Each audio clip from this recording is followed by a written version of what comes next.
Welcome to our continuing series, Questions and Answers for a World in Crisis, Depression, Part 5, from Sri Aurobindo.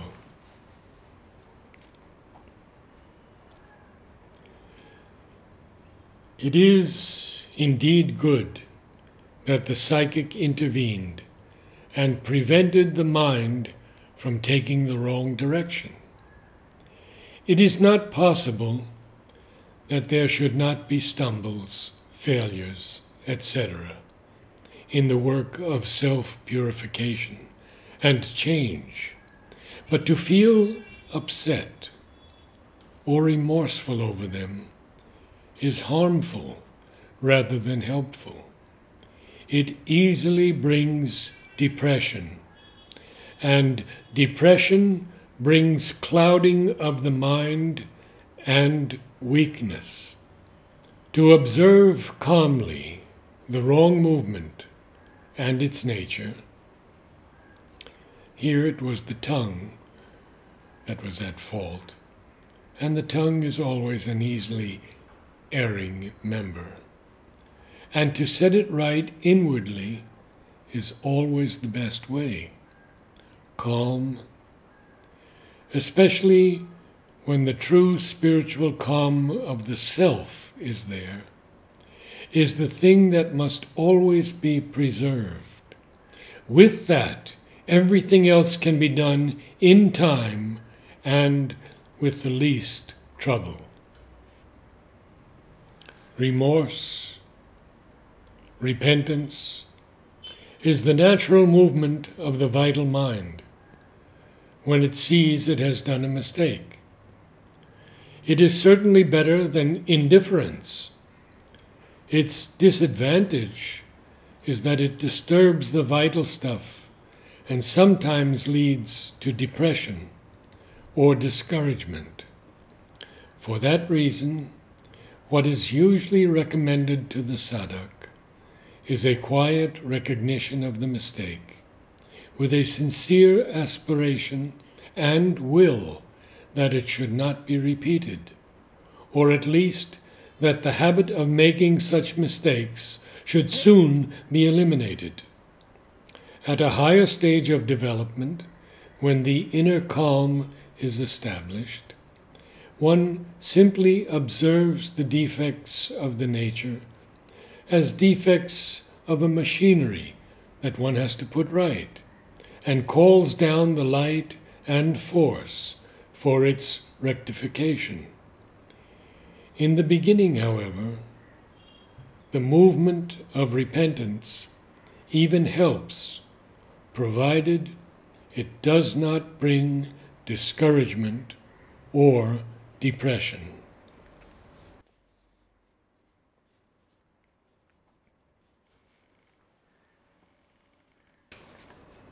The vital mind is part of the vital.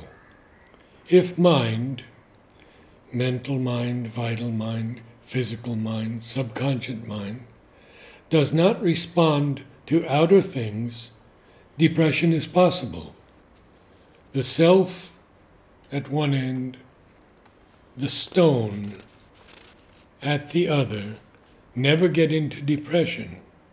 And between them, the true mind, true vital, true physical consciousness never get depression because they do not give responses to things that create depression. You seem to rely very much on X and his experiences and ideas about them. X's experience proves nothing because he is quite ignorant. His depression comes from outside and has its causes. Only his vital mind does not record or understand the causes, but there is a response to them all the same. Because the vital mind has, in the past, always associated depression with these causes, and that impression remains in the vital stuff, so it responds to their touch with the usual reaction taught to it by the vital mind. An ignorant and untrained mind like X's cannot be expected to realize the secret machinery of the movements of his own consciousness. After you went from here, it seems that the vital difficulties which you were emerging from here came back with your return to the atmosphere, and that was the cause of the violent depression and ill health that fell upon you. The depression, again, was the cause why everything went wrong, and the arrangements made fell through or took a wrong turn. For depression prevents the force from flowing through and calls in the adverse forces and gives them a chance to destroy the helpful formations that are made. All the trouble and difficulty you have had will disappear or be minimized if you shake off this tendency to depression altogether.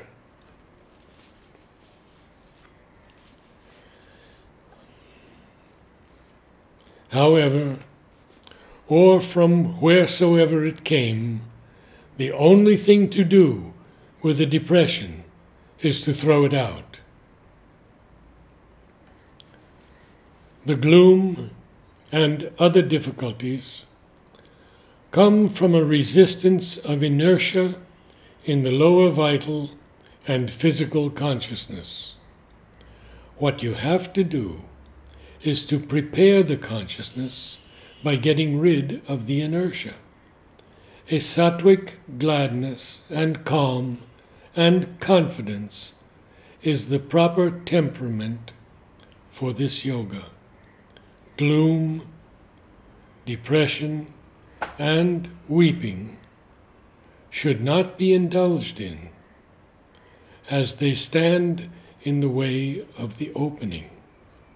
Unless the tears are the psychic weeping of release or adoration or removed love and bhakti. The progress made in controlling the sex and other rajasic movements of the lower vital is a good preparation, but not enough. By itself it is only the negative side, though indispensable.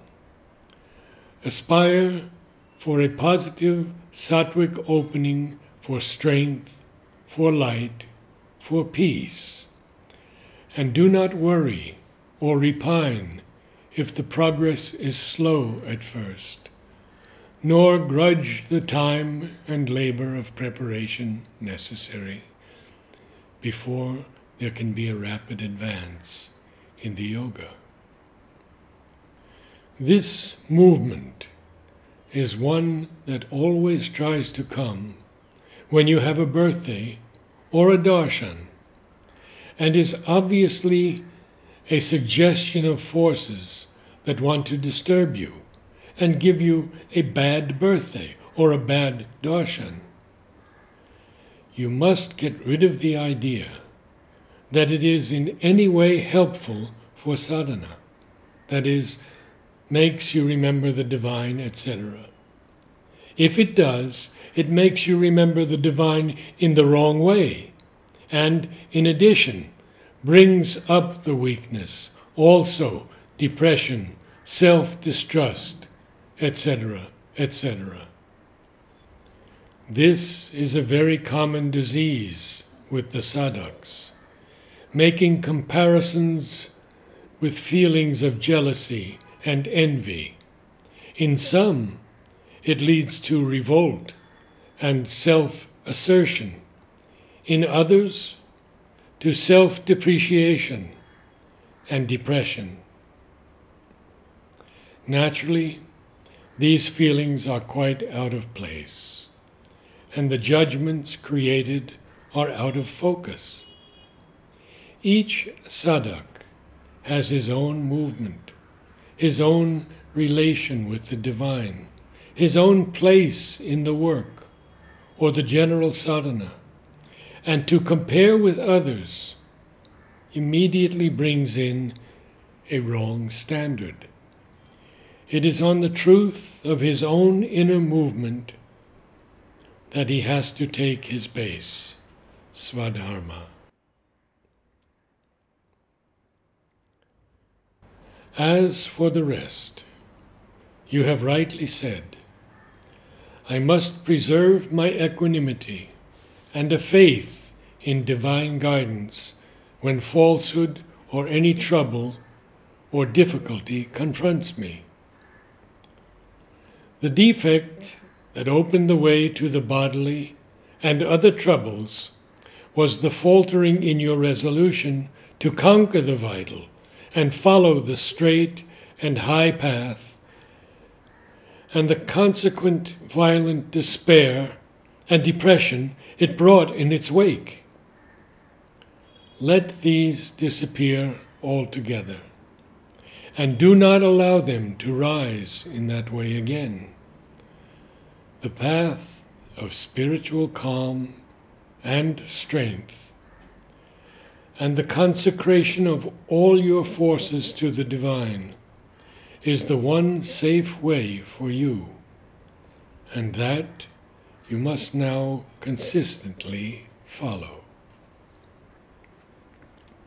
To yield to depression when things go wrong is the worst way of meeting the difficulty. There must be some desire or demand within you, conscious or subconscious, that gets excited and revolts against its not being satisfied.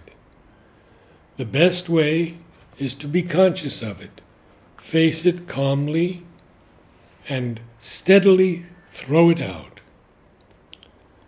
The vital may understand, but that is not enough. It must wholeheartedly call for the peace and transformation.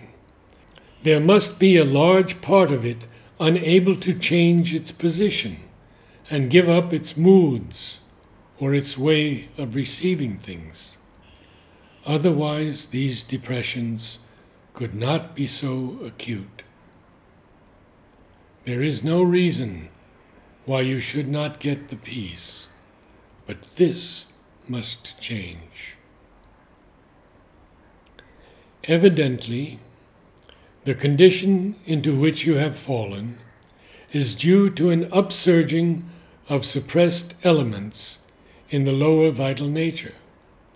It has been compelled by the mind and the higher vital part in you to give up the little joys and pleasures to which it was habituated. But it, or at any rate the subconscious part of it, which is often the most powerful, did that without entire conviction, and probably with reservations and safeguards, and in exchange for a promise of compensations, other and greater joys and pleasures, to replace all it was losing. This is evident from what you write.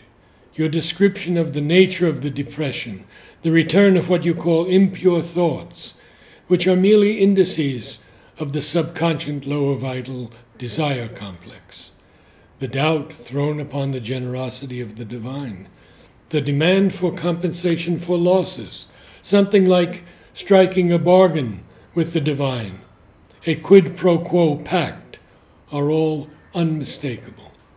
Lately there has been a combination of circumstances which have rather suddenly increased the deprivation of its former outlets. This attack is its way of non-cooperation or protest.